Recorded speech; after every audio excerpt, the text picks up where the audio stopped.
Welcome to Sparkle. Kita naman natin, she has a lot of TV appearances already. Kaya ang makalagay pa lang is influencer. May, take your photo first. Photo first, May? Yes. One photo first before you Come go on, to the May. But I'm sure excited in our fans sa social media to see her Yes, on TV. definitely. I'm sure they're watching Just like right you. now sa live stream. Just like Just like me. you. Ito actually, siguro kung may group na social media influencers pa, dito ako sasali. Mahilig ko between hostess. So thank you so much.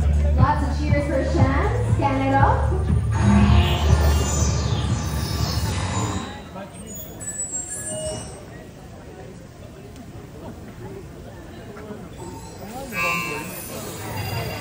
Welcome to Sparkle. Strike a pose. Welcome. See already in his early stages of his career. Very accomplished already. Congratulations and thank you. Thank you, Shan. Mr. Sean Bisagas. Welcome to Sparkle. Next week. Hi, Mark. You know what to do?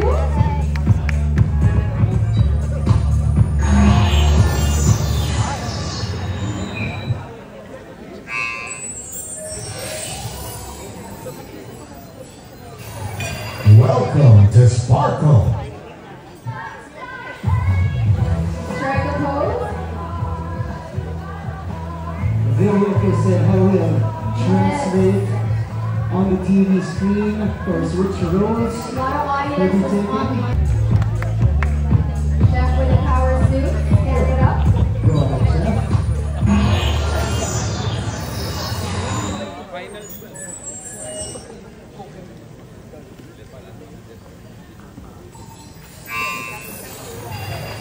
Welcome to Sparkle. Ano kaya yung mga recipe na inilagay sa ating chef dito sa Sparkle? We're Marami. really excited to see more of your recipes.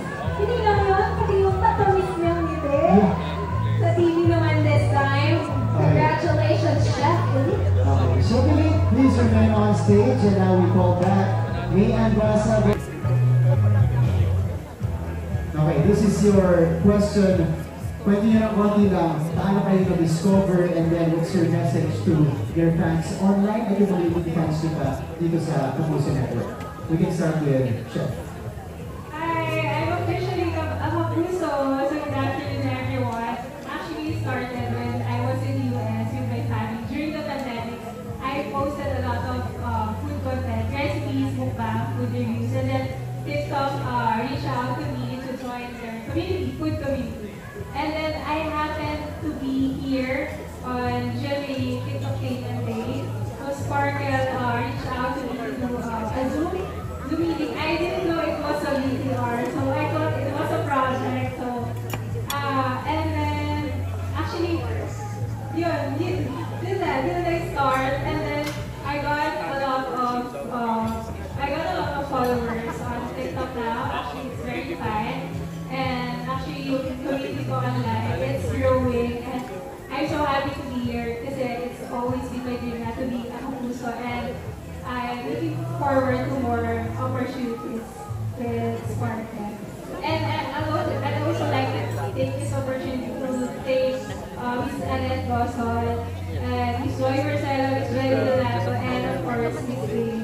And yeah, this is right here. Welcome. I'm a Kapuso. Thank you. Congratulations. Okay. Maayong hapon, mga kapusa! Grabe, sobrang saya ko po ngayong araw na to, mga auntie and uncle, mga sa suporta nyo, mga auntie and uncle ko. Thank you po for watching sa live namin ngayon. Nandito na po ang Long Bangus Girl. Dati po nagbebenta lang po ako ng bangus sa palengke. Ngayon, Sparkle Artist na po. Maraming salamat po sa suporta nyo, mga Hello guys, so I started being an influencer during the pandemic, and then I didn't know that it was going to be an opportunity for me. I was actually a basketball player at first, and then Recently, I gained a lot of traction doing the posted YouTube high school series on YouTube. Hello po mabuhay sa ating lahat. Ako po, I audition talaga.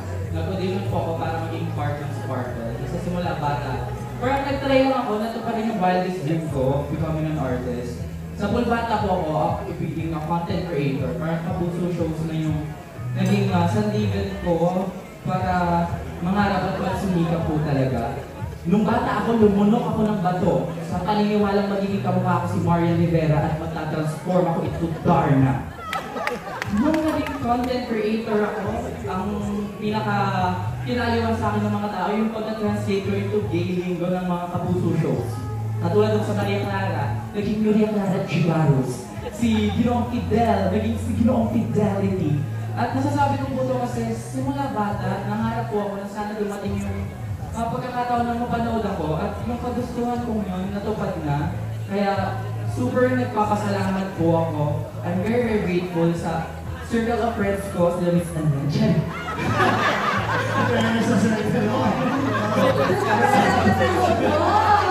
Sa aming mga bosses po, Miss Annette, to Miss Joy, Mr. M, sa aking manager, Miss Tracy, pangako mo manonood tayo Miss Universe.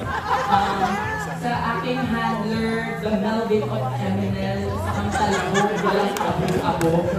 And also, we'd like to take this opportunity para pasalamatan po yung mga workshop facilitators kasi napaka-generous ng Jenny, yung palibreng workshop pa talaga kami para maging titulado kami sa lahat ng mga aspeto kung para pag sinalang kami ganang handaan. Maraming salamat po sa TV and we'd also like to take this opportunity para nanonood sa manager ko, Administrator Arnel Ignacio. Maraming salamat, admin. You saw something in me and thank you for clinging into that vision. I will forever be grateful. Thank you for giving me a home to stay, a food on the table, and for allowing me to experience this with my family. Sa GMA po, maraming salamat. I cannot promise anything, but I'm very sure of one thing. I will give my 101% best in everything that I will do. Thank you.